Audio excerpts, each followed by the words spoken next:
Hey everybody, what's up from Roll, Minnesota, your state of skate. Hey, I'm Butch Lehman, and today we're in for another episode of Rolling Reactions. Alright, so in today's episode, we're featuring some of the local crew out here in Minnesota. These are some of my friends that I grew up watching develop as skaters, and every single one of them is absolutely amazing. Today, though, I wanted to pick three dark horses, three sections that I thought were incredibly underrated, and share those ones with you today. So first up, we're going to hit Ryan Googins and Birdz and the Beez in an absolutely mind-boggling section. Seriously, if you haven't seen this one, be prepared to be amazed. Second, we're going to visit Chemi Simyu, longtime friend of mine. He lives out in Fargo, North Dakota at the moment, but he spent a couple of years out here filming this section for the Crow video just a few years ago. This one is absolutely great. You guys are going to love it. Finally, we're going to wrap it up with a section from one of my favorite skaters, a skater that I feel like has been underrated for a long time. Sadly, I don't think he's been skating recently, but Dereck Larsen is a Minnesota legend, and this section in Children of the Con is one of my absolute all-time favorites. Let's check him out. Spotlight on my friends today. All right, so we're going to start it out with a section that I absolutely love. This one has great replay value, especially if you're the type of person that grew up skating these spots and you have that higher level of appreciation for the difficulty of these tricks, as well as the danger involved in a lot of these. Now, Ryan Googins is an absolute prodigy. I don't know if you guys were around long enough to remember when he was rising up through the ranks of rollerblading. A lot of alliteration there. But he was so good so quickly. I say this jokingly, but also seriously at the same time. But this is a guy that was better in his first summer skating than I have ever been at any point in my life. So a lot of respect to Ryan Googins. I hope he's doing well. I've always been a major fan of his skating. Like, check this out. Hurricane topsoul in the snow, coming out fakie. Beautiful trick, one of my all-time favorites. And he's done that trick on some pretty ridiculous obstacles. Here we got a lot of kinks in that one, going backslide to topsoul. Now getting a true topsoil through it. And these were the days growing up. Fun fact about this clip, but all of these tricks that Ryan is putting together on this rail is just going to be one after another after another. There's an even bigger clip to happen later on in the video where he's wearing the same clothes at the same spot. Slightly different rail. I don't want to give it away just yet, but he was on an absolute tear that day. Unbelievable. You can definitely celebrate after that one. You got to watch the clip back. And this is the one that I was referring to. We've got this massive kink rail, and I believe Ryan was the second person to do this disaster. Jeff Howard disaster top-sold it at the end of his section in Minnesota. I'm pretty sure that was the video. And Ryan coming up with the disaster back royale. I've seen that place in person. It is so unfathomably big that I don't even know how to describe it.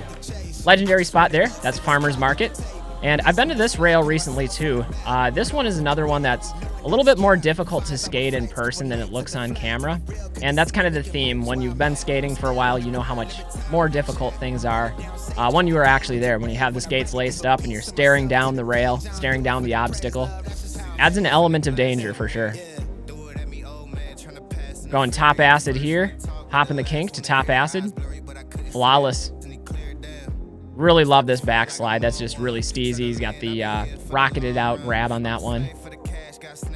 Going 450 Royale down the ledge. It's a classic. I think this was from a trip to Canada, if I'm not mistaken. I know they hit a couple of IMYTA spots at some point in this video. And that's something I always liked as well, is seeing some of those more prominent spots, more legendary spots incorporated from some people that I know firsthand that have had the opportunity to visit them in person. Fast slide is the trick that Ryan's known for. He is unbelievable at fast slides. I've seen him fast slide rails that are longer than rails I would care to do with one foot. We'll just put it that way. In-spin topsoul. This rail is actually a lot bigger in person too. You've got the underbar, which is regular rail height, and that big square extension on top. And as soon as you think this section is over, there's actually more. And we'll hit this drop rail with the top acid. And then again, going backslide, get 1 foot. Then the back fast slide. Ryan was also known for doing a lot of major drop rails at an early age. First summer, first year skating. He was putting it down on some big drop kinks, including one at the Target Center, which is where the Timberwolves play. That one was pretty legendary. 540 kind grind, pretty impressive. I was actually there for the filming of this clip, and he did that one relatively easy. Like, I think that was 2 tries to get that one done. Getting the B-roll in the pool. I was there for that clip as well, jumping through the hole to the back royale. I actually have a clip in this video in the friends section from that same spot. It was a full alley-oop soul down a handrail. That's another rail I've been to only once. Pretty cool rail. See, this is one of those spots I was talking about, one of those legendary IMYTA spots. Same with this one. Hopping over the gap to true top acid. And what impresses me most is how he rolls away over the sewer lid there with the grate in it. That looks like it'd be really difficult, really easy to get your wheels stuck in or trip you up. And he was able to do some magic and pull that one off. There's one of those drop kinks that I was talking about. And there's a lot of other ones that he's done that aren't in this video specifically. But that's one of the things that always comes to mind when I think of Ryan Googins are big tricks, a lot of spin tricks, a lot of kink rails, drop kinks. Pretty impressive stuff. A lot of gaps from rails too. We see a lot of rail transfers like that. And this is one of the biggest ones. We're going soul grind, switching it up into that front salve down. Massive drop on that rail. High level of danger for sure. This is the kind of thing you'll get with Ryan. Every once in a while, he pulls one of these grab bag tricks out. You have no idea how he does them. And there you go. That was like a zero spin railroad grind, something like that. I don't know what to call it. This next video was also produced by Dan Knapmiller. This was kind of his sequel to Birdz and the Beez, and it took place much later. We're talking like 12 years or so after the fact. He made his triumphant return to filmmaking. And this one is the Crow video. This one came out recently, a couple years back. It had profiles on Jeff Howard, Chris Farmer. Pretty much all the major Minnesota characters had made some sort of appearance in this video. And right now you're watching Chemi Simyu. He's been a longtime friend of mine, and this is a section that I was really proud of to see him get the screen time that he actually and rightfully deserves. In fact, you can see me hanging down at the bottom of that clip as he goes the top soul around to 3 soul on a really unusual kink rail, kind of like jutted outward, making that a lot more difficult to hold. I can attest to that from personal experience. This is one of my favorite clips of his, and I know he's really good at those switch and regular true spin porn stars, but the way he stomps out of the second one, it's flawless, it's so nice, and that's one of the things I've always loved about Chamie skating is he's one of the most stylish skaters in our whole friend circle, and you can see that with pretty much every one of these clips. A lot of switch ups happening there, taking it down on the underbar. I gotta give him props on that too. Not only is that a difficult and technical trick, but creative mindset to like spot that out and think of that type of transfer. We're back to the field rails here. We saw those in the Ryan Googins section. This rail, I've actually never been to this one. I've seen that one in a couple of different videos. Chamie's going up the rail with that one. Another thing that I really like about Chamie is he has an incredible trick vocabulary. If you've ever watched this guy skate in person, he has like a bag of tricks that he's very confident and comfortable with. And it's a pretty impressive set of tricks that he's able to just unleash at any moment. But he also has all those other non-traditional tricks, and at any moment he can mix it up. We're going 3 soul there, dark side, like true top horn or alley top horn, however you want to look at that on the other rail. That was another rail that I've been to in person, and it's pretty scary. Massive disaster soul grind on this one. Fish brain to drop. Such a great variety too. We're getting technical tricks like this. The 540 out is what really makes that one for me. This spot's another one that I was at the day of filming, and we each got a couple of lines in a similar way here. But the ones he did, whole different level, like literally and figuratively there. He's going up to the higher level, but he's taking skating to a pretty high level as well. Got the 3 Machio, making it look easy. And this is just one of the best looking tricks of this whole section. The true top horn. It's completely blind because you got the like ledge in front, so you can't spot it. But then getting the full cab out, beautiful. And this is another trick that I was at in person as his ender here. Really cool spot, but going soul grind with the right foot. Massive transfer over to soul grind with the left foot. I would count that as his ender, I guess technically. There's one more trick coming here. But maybe I'm a little bit biased because I saw that one in person. But what a day that was. Soul grind, little 180 to drop, and he rolls away. Victoriously conquered a section. Again, Chamie Simyu, everybody. He's one of my friends, an amazing skater, an amazing person too. All right, finally we're gonna wrap this up with one of my all-time favorite skaters out of Minnesota. He's been retired for a while, but this is Dereck Larsen. Very stylish. Again, he has an amazing trick vocabulary as well. That's something that you'll hear me say about a lot of skaters here in Minnesota, and I think we pride ourselves on that. Check that out, the ledge roll, the topsoul, massive gap out. Perfect way to start this out. Now this section was from the con artist video, Children of the Con.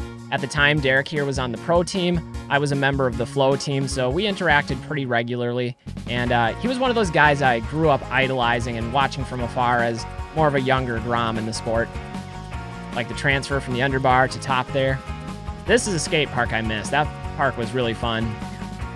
Ollie and Company was the name. The 270 front Royale going back the other direction. And he just missed the hat catch on that one, so we'll have to downgrade the grade on that one just a little bit, down to an A-.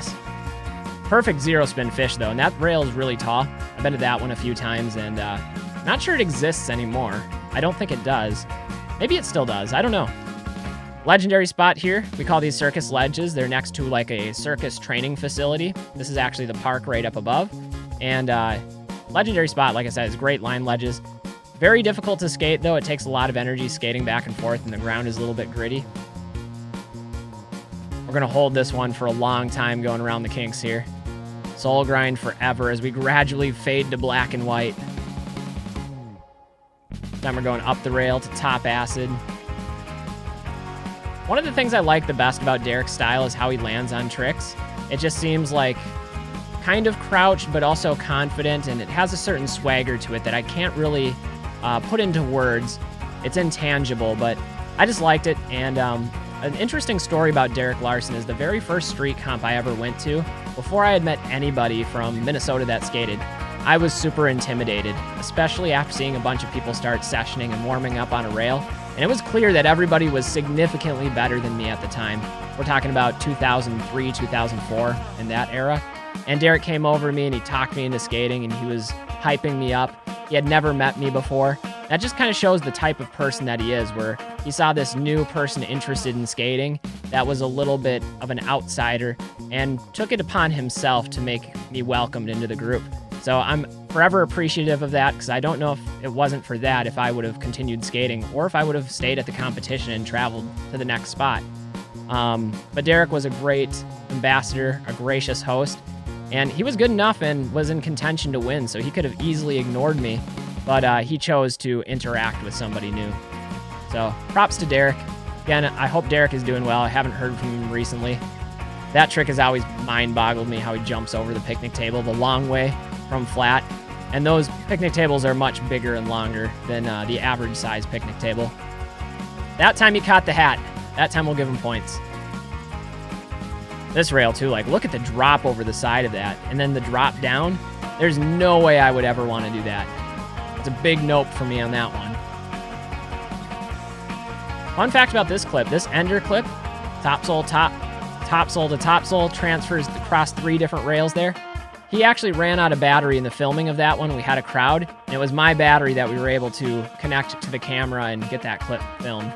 So I'm glad I was able to contribute in some way. Anyway, guys, that's going to wrap it up for this episode of Rolling Reactions. I hope you don't mind me taking it back and shining a spotlight on some of my friends growing up and some of the people that I feel like are highly underrated when it comes to Minnesota rollerblading. You know, this state has had a legacy for a long time of being the birthplace of Rollerblade, the company, but also having some top-notch skaters out there that have received a lot of attention and recognition. You got Chris Farmer, Jeff Howard, the French brothers, a whole bunch of different people that have made a major difference in the industry, but there's a lot of unsung heroes out there as well. And I'm guessing that's true of any crew, any place, any time within skating. So I think it's great once in a while to recognize the people that put their bodies on the line and were just good sports, good friends about it, good ambassadors to skating. So to each one of these individuals, Ryan Googins, Chemi Simyu, and Dereck Larsen, I wish you all the best, and I'd love to see more out of you. I hope you're all well. Anyway, guys, I'm Butch Lehman of Roll Minnesota, reminding you to stay safe, stay healthy, and get out there and do some rollerblading. We'll see y'all with the next video, everybody. Till then, peace.